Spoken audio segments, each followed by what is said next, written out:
Alors bonjour à tous, heureux de vous retrouver sur YouTube, chers amis, sur Yoga, Conscience et Nutrition, en ce vendredi 12 novembre 2021, 7h54, heure du Québec. Vous l'avez vu, au cours des dernières années, il y a eu des mouvements qui ont été lancés par les élites. Nos élites, commerciales, pour nous donner ou nous imposer des nouvelles habitudes, ou essayer de nous habituer à des nouvelles habitudes alimentaires.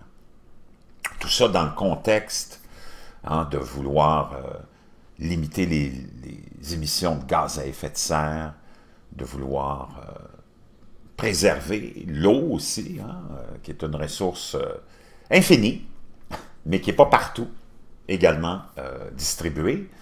Mais je peux vous dire une chose, je regarde l'heure, ça fait 5-6 milliards d'années au moins que la planète existe et que l'eau est là, puis l'eau sera toujours là. Peu importe ce qui se produit, mais il y a des endroits qui connaissent des sécheresses, deviennent des déserts, après ça d'autres endroits deviennent des surfaces d'eau. Donc, tout est cyclique. Il n'y a pas vraiment un problème d'eau, il n'y en aura jamais non plus, probablement. Ou peut-être un jour qu'il n'y aura plus une goutte d'eau sur la planète, mais ce n'est pas demain matin la veille. On a toujours grosso modo à peu près la même quantité d'eau, comme le disait Einstein. Rien ne se crée, rien ne se perd, mais c'est juste qu'il y a des déplacements. Et il y a surtout un manque de partage. Si tu as des populations qui vivent dans des régions désertiques, c'est bien évident que ces gens-là sont en manque d'eau. Et pour eux, la question de l'eau, c'est fondamental.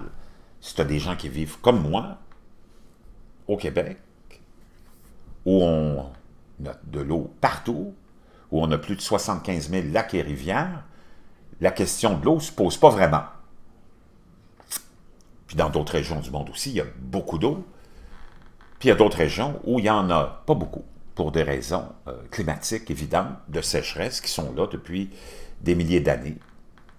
Le désert du Sahara et le désert de l'Arabie Saoudite ont déjà été recouverts d'eau et avec les années, les siècles et les millénaires, ces régions-là sont devenues désertiques. Est-ce que ça peut nous arriver ici?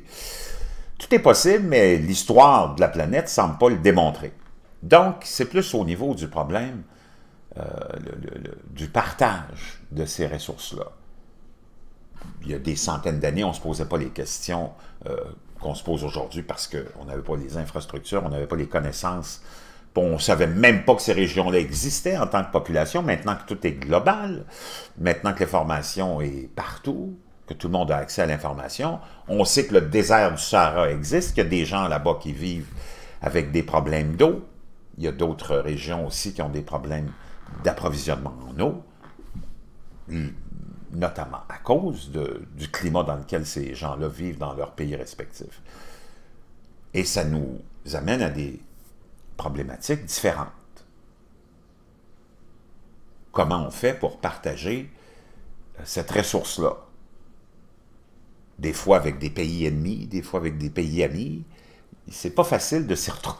Comprenez-vous? Mais il faut qu'il se passe quelque chose. Qu'est-ce qu'on fait? L'eau ne nous appartient pas à nous, les Québécois. Ça appartient à des entités. Il n'y a rien qui t'appartient en tant que citoyen. Il faut que tu réalises ça. Tu es juste un pion dans l'échiquier mondial de cette grande histoire qu'on appelle la vie. Est-ce qu'on leur vend de l'eau? Est-ce qu'on le transporte? Comment ça fonctionne? Tout ça, c'est pas facile. Ce sont des questions vraiment fondamentales, mais qui ne se posaient pas il n'y a pas si longtemps que ça, quand on n'était même pas conscient qu'il y avait d'autres pays qui existaient, d'autres nations, d'autres civilisations. Donc, on vit des moments historiques. Il y a beaucoup de choses qui vont se passer, il y a encore beaucoup de tensions, il y a beaucoup de conflits. Comment tu fais pour arriver à acheminer de l'eau? Comment tu l'achemines? Tu le vends en bouteille, en container, par bateau? C'est beaucoup de questions que nous, on ne résoudra pas, le petit monde.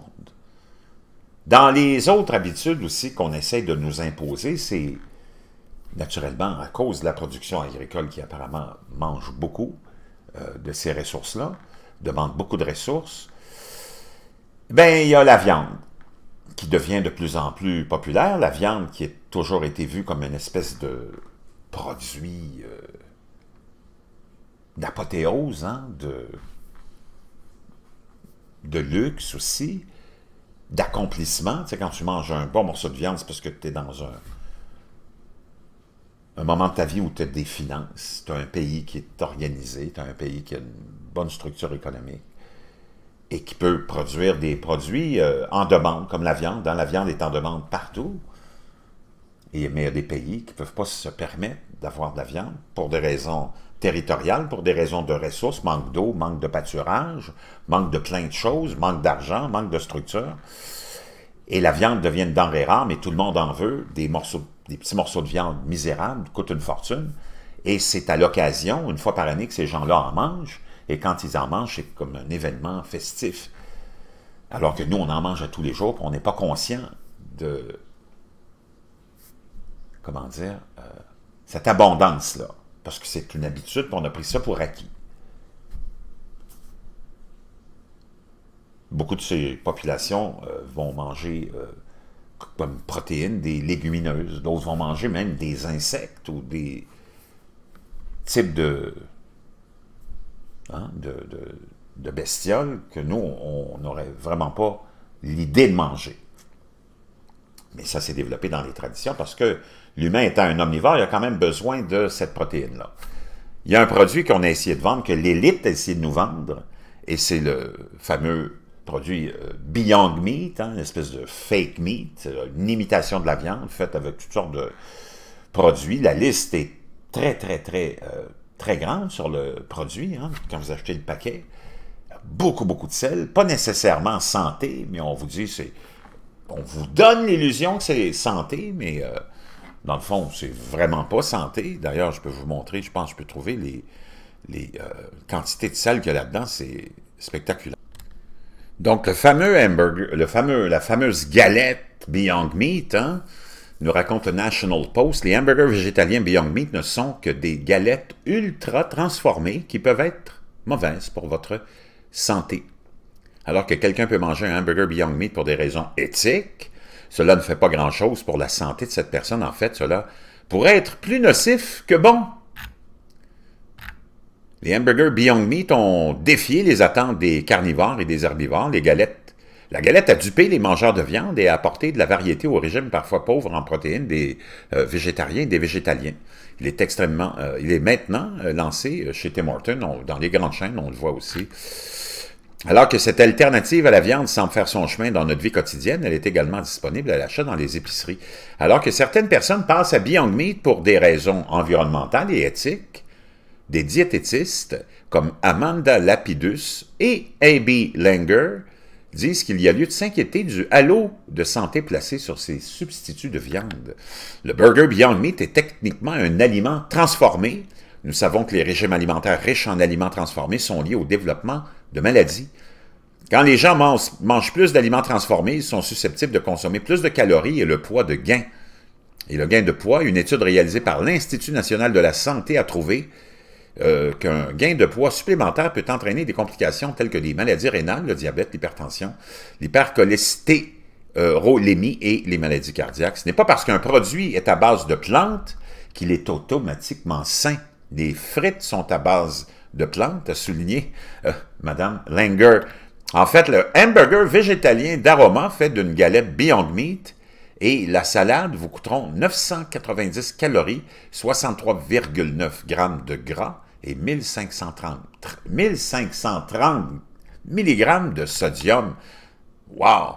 Donc, c'est très important de comprendre ça. C'est un aliment qui est transformé, pas nécessairement meilleur pour votre santé, nous raconte aussi Harvard Health. Harvard, la bonne nouvelle, bon, c'est que naturellement, ces aliments-là ont une empreinte probablement moindre sur l'environnement.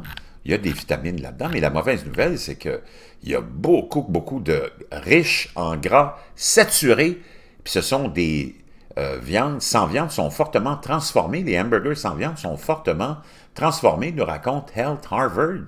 Puis toutes les descriptions de la quantité de sodium. Le burger impossible, Impossible Burger, 370 mg de sodium, c'est énorme. Glucides 9, fibres 3, protéines 19, graisse saturée 8, le gras 14 grammes. Donc, pas nécessairement bon pour la santé. Et c'est ce qui fait que cet aliment-là semble avoir perdu beaucoup de son attrait au niveau des investisseurs. Et on a vu l'action dans laquelle Bill Gates a beaucoup d'investissements, et on le sait, Al Gore, est en difficulté alors que le public se désintéresse. Mercredi, Beyond Meat a prévu des revenus du 4e trimestre inférieurs aux estimations. Cette décision est intervenue alors que le producteur de viande à base de plantes, autrefois qui était très hot sur le marché de la bourse, a signalé un ralentissement de la demande dans les épiceries et les restaurants. Donc, parce que les ventes en magasins de détail ont chuté de 15 à 52 millions de dollars au 3e trimestre, a déclaré Beyond Meat, tandis que celles des ventes liées aux restaurants américains ont chuté de 7 millions à 15 millions de dollars. Wow! Donc, intéressant qu'on essaye de pousser ça, mais on voit que ça n'a pas le succès escompté et les gens se désintéressent de ça. Une alternative, comme nous le dit le Health Harvard, serait d'avoir vraiment, c'est le hamburger ou la galette de hamburger qui est composée de haricots noirs. Et naturellement, ils ne pourront pas être confondus avec des hamburgers, là, mais ils constituent généralement un choix solide en matière de santé. Tout ça pour vous dire que l'essentiel, quand tu veux manger sainement, c'est de manger des vrais aliments. Tu veux manger une pomme, mange pas une compote de pomme ou un jus de pomme, mange une pomme, même chose pour une carotte. Si tu te fais une soupe aux légumes, utilise les légumes que tu as à la disposition dans ton réfrigérateur. Casse-toi pas la tête à aller acheter toutes sortes de légumes. Ils sont frais, ils sont là. Tu les coupes, tu les mets dans un bouillon de poulet ou un bouillon de légumes ou peu importe. Et ce sera un choix avisé. Tout ce qui est transformé, autant des alternatives pseudo-végétaliennes comme celle-là, sont nocives pour la santé. Tu veux quelque chose, tu le manges dans sa forme originelle. Ça, c'est le conseil que je vous donne.